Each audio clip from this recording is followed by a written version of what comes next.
Sorry sir, ऐसी गलती फिर कभी नहीं होगी। पहली बार हुआ है, माफ कर दीजिए ना। ना, माफी की कोई गुंजाइश ही नहीं। गलती करने की छूट ऐसे व्यक्ति को नहीं दी जा सकती जो आगे चलकर बैरिस्टर बनना चाहता। बैरिस्टर की एक गलती से मुजरिम छूट सकता है और बेगुनाह को फांसी हो सकती है। तुम जा सकते हो।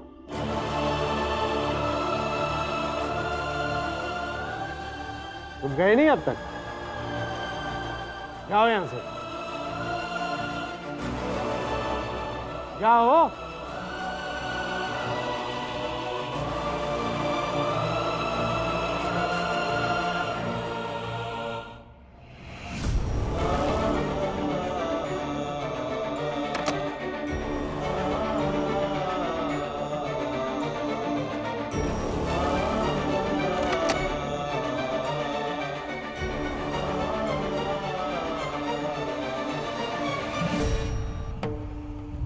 काका, अब समय आ गया है कि उस भीमराव को उसकी सही औकात दिखाई जाए। उसे ये बताया जाए कि मैं क्या क्या कर सकता हूँ। बहुत घमंड है ना उसे उसकी योग्यता पर।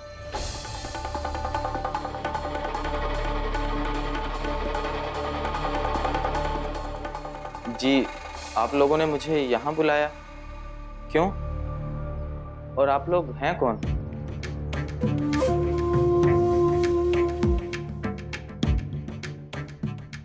हम मिलना चाहते थे तुमसे। मुझसे? क्यों?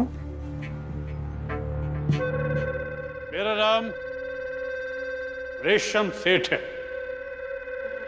बहुत बड़ा साहूकार हूं मैं। और ये मेरा भतीजा है नरोत्तम जोशी।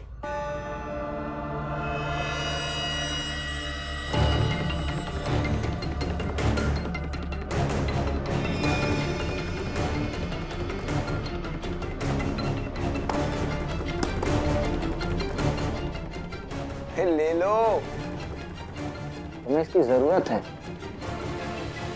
अरे जो आदमी अपनी औरत को सोने की चेन की वजह से मैके पहुंचा सकता है, उसे जिंदगी में पैसे की कितनी जरूरत है हम समझ सकते हैं। आप लोगों को मेरे और मंजुला के बारे में कैसे पता? अंतर्यामी हैं हम। अरे घबराओ मत, मजाक कर रहे हैं। तुम्हारे जीवन में जो भी समस्याएं हैं, परेशानियां हैं, वो भीमराव की वजह से हैं। सच कह रहा हूं मैं। अरे क्या बताऊं साहब, मेरी जिंदगी नरक कर रखी है उस भीम ने। और आपने बिल्कुल सही कहा कि मेरी जिंदगी में जो भी परेशानी है वो उस भीम की वजह से। हम भी भीम से परेशान हैं, लेकिन तुम चिंता मत करो, हम दोनों मिलकर उस भीमराव को सही कर देंगे। पर मैं क्या कर सकता हूँ? बस हम जो तुमसे कहें वो करते जाओ, फिर तुम्हारे जीवन में खुशियां ही खुशियां होंगी और हमारे जीवन में भी।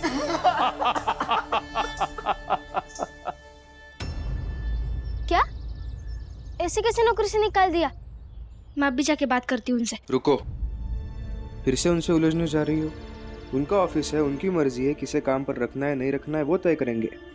हम जबरदस्ती तो नहीं कर सकते है ना। लेकिन जिस कारण से आप ऑफिस से दूर थे वो कारण जायज था। आप किसी की भलाई कर रहे थे। कितने बड़े बैरिस्टर थे, भलाई समझ में नहीं आ रही उनको? छोड़ो ना, हमें क्या करना है, उन्हें क्या समझ में आता है क्या नहीं आता है। अस्पताल चलते हैं, पंडित जी और मंगेश काका के पास रहेंगे तो उनकी मदद हो जाएगी। चलो। रमा,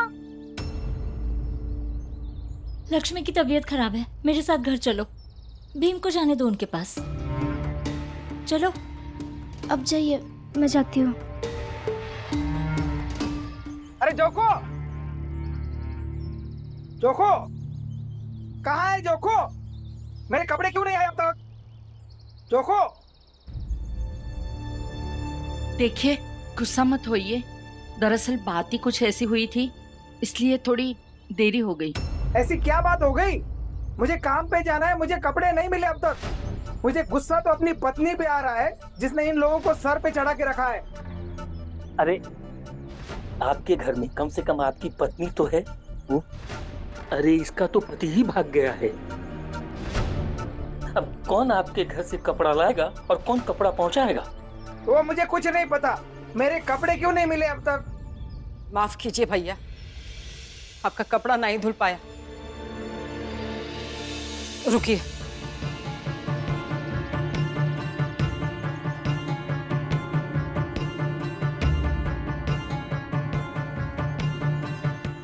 ये रहे आपके कपड़े। और आगे से ना हम आपका कपड़ा धो पाएंगे और ना ही लोहा कर पाएंगे। आपका ककऊ का भी नहीं कर पाएंगे। है कि जब हमारी जिंदगी बर्बाद हो गई तो का काम करना, का पैसा कमाना, का जीना। अरे तुम्हारे भाषण सुने नहीं आया मैं यहाँ पर। समय पे मुझे कपड़े नहीं मिले, इसका हर्जाना कौन देगा? हर्जाना? कायदे से तो आपको भी हर्जाना देना पड़ेगा।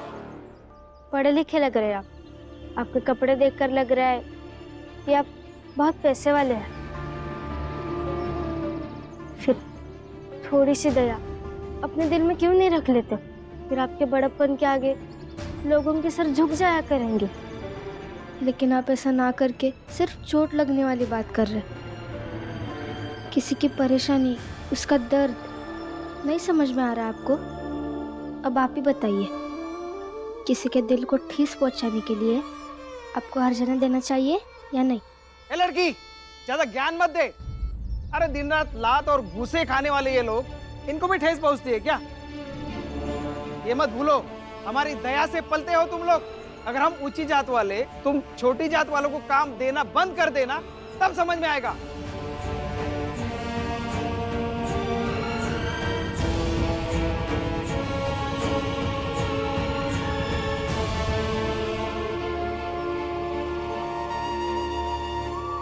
फुलिया क्या कर रही है?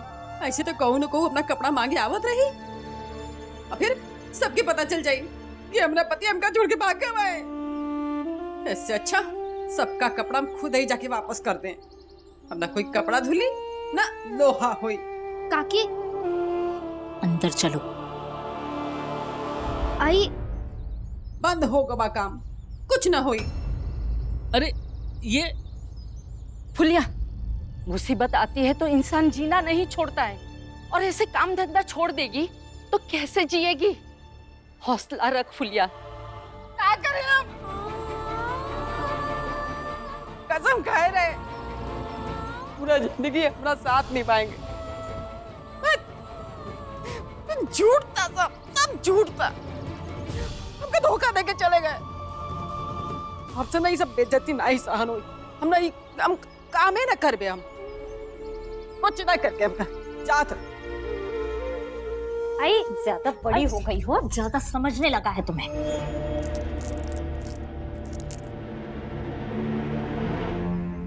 लक्ष्मी दीदी, आपकी तबीयत तो ठीक है। आई बता रही थी कि आपकी तबीयत बहुत खराब है।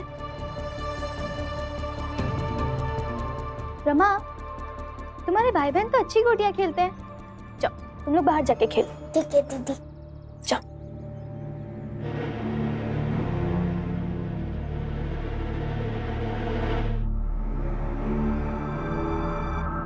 हाँ तो रमा, आई तुम्हें झूठ बोलकर यहाँ इसलिए लाई क्योंकि तुमसे कुछ सवाल पूछने थे।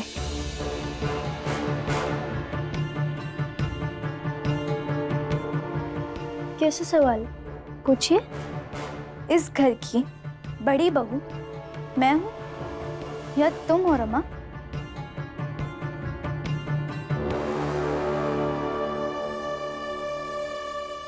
आप हैं। क्यों? और इस घर की सास कौन है, मैं या तुम? आई, कैसे सवाल कर रही हैं आप? जितना पूछा है उतना बोलो। इस घर में सास कौन है, मैं या तुम? जी आप हैं। फिर सास और बड़ी जेठानी के बीच छोटी बहू बनकर रहना सीख लो। बार बार उस भीम के पीछे पीछे जाकर क्रांतिकारी बनने की कोई जरूरत नहीं। आई समझ में आ रहा है ना रमा, तू आजकल बहुत उड़ने लगी है। थोड़ा दर्द होगा तभी तो तुझे तेरी औकात और जमीन दिखाई देगी। लक्ष्मी दीदी छोड़िए ना। इसलिए औकात में रहना सीख लो। आई आई आई दर्द हो रहा है। क्या हो रहा है?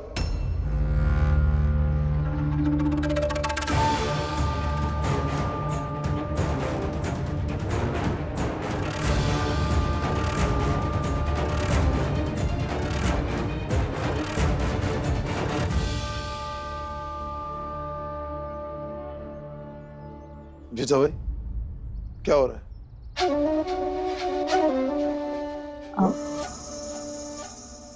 पता नहीं, अचानक रमा के हाथ में दर्द होने लगा। क्या हुआ बेटा? एक काम करो, जाओ गर्म पानी कर लो, नमक डाल के सेक लो। जाओ जाओ लक्ष्मी, उसकी मदद। हाँ फिर डॉक्टर को भी दिखा देंगे। ठीक है चल रमा चल। आप जल्दी आ गए, मैं पानी लेकर आती हूँ आपके लिए।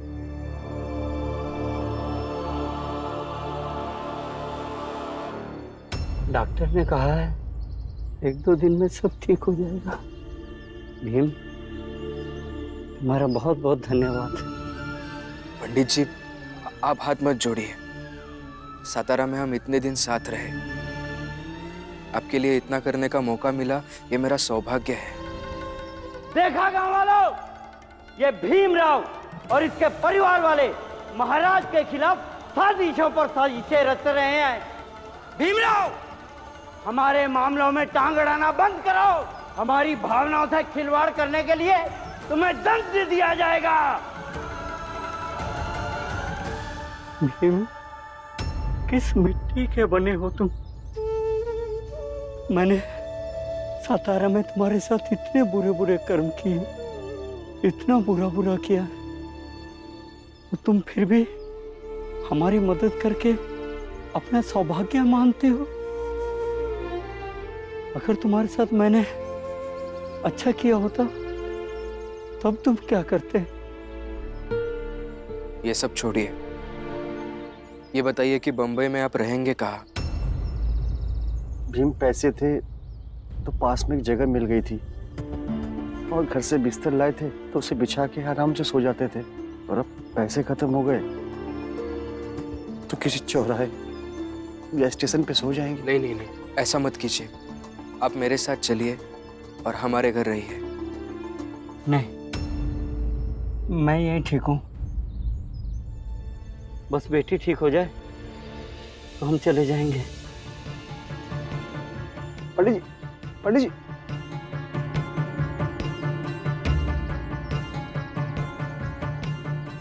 भीम, ये पंडित जी भी मुझे समझ नहीं आते। खुद ही कह रहे थे तुमने उनकी इतनी मदद की और खुद ही जात पात में भी फंसे हुए हैं। मैं समझ सकता हूँ काका, इतने सालों से बनी बसी मानसिकता एक दिन में नहीं टूट सकती है। और हमें पंडित जी की व्यक्तिगत मान्यताओं का भी सम्मान करना चाहिए। सही कह रहे तुम। लड़का सच में अजीब है। ऐसे जात के नाम पर दुत्कारने से किसी को गुस्सा आ जाए, लेकिन इसे सामने वाले की व्यक्तिगत स्वतंत्रता के सम्मान का ख्याल है। हाँ, अजीब तो है।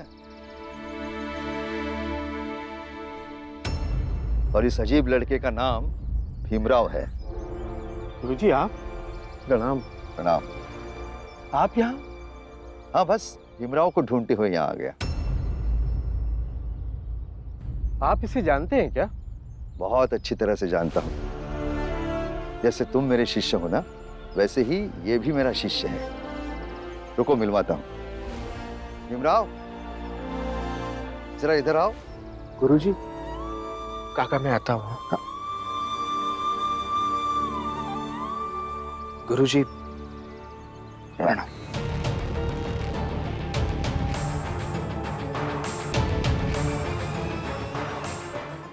ये मेरा शिष्य है और अभी बैरिस्टर बन गया है। बैरिस्टर से मुझे याद आया, भीमराव भी बैरिस्टर बनना चाहता है और अभी इसने एक बैरिस्टर के पास नौकरी भी शुरू की है। बधाई हो भीमराव। धन्यवाद गुरुजी, लेकिन बैरिस्टर सर ने मुझे नौकरी से निकाल दिया है। तुम्हें नौकरी से निकाल दिया? अरे ऐसा कौन बैरिस्टर है जिसने तुम्हें नौकरी से निकाल दिया? मूर्ख है क्या वो? क्या उसे तुम्हारी योग्यता दिखाई नहीं दी? मैंने उनसे माफी तो मांग ली है गुरुजी, शायद वो मुझे माफ करेंगे और फिर से नौकरी पर रख लेंगे। अगर नहीं भी किया तो भी मेरी कोई शिकायत नहीं होगी। कोई बात नहीं है। अरे तुम्हें तो कोई भी ऐसा वकील अपने पास रख लेगा जिसे योग्यता की समझ हो। गुरुजी, ये वकील साहब भी तो आपके शिष्य ही हैं, तो आप इनसे कहकर भीम को इनके पास रखवा देते। ये बहुत समझदार लड़का है, मैं इसे सतारा से जानता हूँ। हाँ, ये बात भी तो सही है।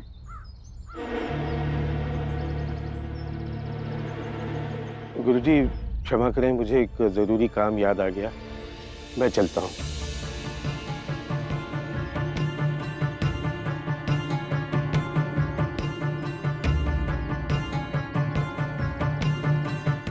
भीमराव जी, आता हूं मैं गुरुजी। जी सर। तुम्हारे गुरुजी को बहुत गर्व है और विश्वास है तुम पर, और उन्हें लगता है कि तुम्हें कोई भी वो बैरिस्टर काम पर रख लेगा जिसे योग्यता की समझ हो। तो भीमराव, काम ढूंढो और अगर मिल जाए तो आकर मुझे बता देना। लेकिन सर,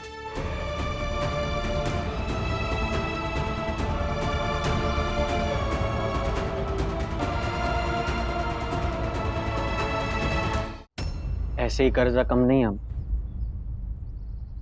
और पता नहीं भीम ने अब क्या सोचकर वो फुलिया धोबन से पैसा लिया है। बाबा, ये पैसा भी तो हमें चुकाना पड़ेगा ना। आनंद, भीम क्या करता? और ये सब समय सोचने का नहीं होता है, इलाज भी तो जरूरी है ना। और भीम पैसे ले नहीं रहा था, फुलिया काकी ने उसे जबरन पैसे दिए हैं। मंजुला, मंजुला, ओ मंजुला। जी, आप यहाँ? क्या मतलब मैं यहाँ? तुम अपनी पूरी जिंदगी यहाँ रहोगी और मैं वहां तुम्हारे बच्चे पालूंगा। बेवकूफ समझाया क्या मुझे? जीजा जी, आप ऐसी बातें क्यों कर रहे हैं? समाज जी, अंदर चल के बात करते हैं। नहीं नहीं, अंदर क्या बात करेंगे आप? जो बात होगी यहीं होगी, सबके सामने। मंजुला, चेन मिली या नहीं?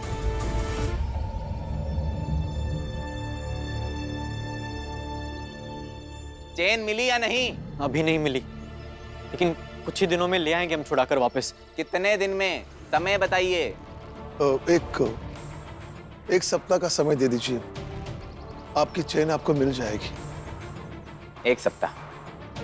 ठीक है, तो अगले 1 सप्ताह मैं यहीं रहूंगा, और अगले 1 सप्ताह में अगर आपने मेरी पत्नी की चैन वापस कर दी तो मैं मंजुला को लेकर यहां से चला जाऊंगा। लेकिन अगर 1 सप्ताह में चैन वापस नहीं की तो भी मैं चला जाऊंगा, मंजुला के बगैर।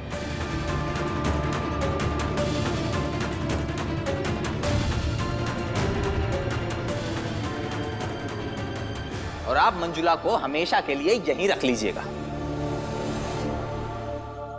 दामाजी, आप इस तरह से कैसे बात कर सकते हैं? मंजुला को आप कैसे छोड़ कर जा सकते हैं? कैसे? अगर 1 सप्ताह में चेन वापस ना की तो बताता हूं, मैं यहां से चला जाऊंगा और आप में से कोई भी कुछ भी नहीं कर पाएगा। और वैसे भी इस घर की औरतों को तो छोड़ने की आदत है, और ये बुआ जी को भी तो छोड़ दिया था ना उनके पति ने, तब से लेकर आज तक यहीं रह रही हैं। उसी तरह मंजुला भी हमेशा के लिए यहीं रह जाएगी। और फिर ये घर छोड़ी हुई औरतों का घर बन जाएगा।